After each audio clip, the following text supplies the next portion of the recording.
Σαν που εμένα δεν με ενοχλεί καθόλου. Καλή σας μέρα. Κύριε Βαγγελόπουλε, προσπαθώ να σας πάρω. Μάλιστα. Παρακολουθώ. Βρίζουνε. Καταρχήν δεν τους τιμά. Πρώτον. Όποιος βρίζει, κυρία μου, δεν βρίζει εμένα. Μέρος με τους κυρίους που παίρνουν και βρίζουνε. Αυτοί δεν είναι κύριοι, μην τους δείτε τέτοιο τίτλο. Έτσι κυρίες. Δεν έχουν τέτοιο τίτλο τιμής αυτοί οι άνθρωποι.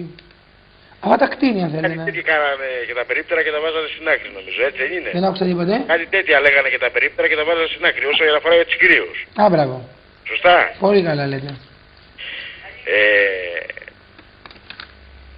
Αντρέα, ήθελα να σε ρωτήσω κάτι. Ήθελα να απαντήσω όμως ειλικρινά. Μ' ακούς? Σας ακούμε. Έχεις κουνήσει ποτέ τον κόλο σου να πέσουν οι καπότες? Εσύ το δικό σου δεν έχεις κουνήσει ποτέ? Αγόρι μου σε ρώτησα, αγόρι μου. Κορίτσι μου σε ρωτάω. Και εγώ σου λέω πουστάρα μου, εσύ. Κάνει ο κόλος σου ποντίκια. Άντε βγάλε αγόρι μου. Έσαι μωρή. Άντε βγάλε αγόρι μου τα δικά σου από εκεί μέσα. Και κύριοι πολιτικοί, αυτή είναι η κοινωνία.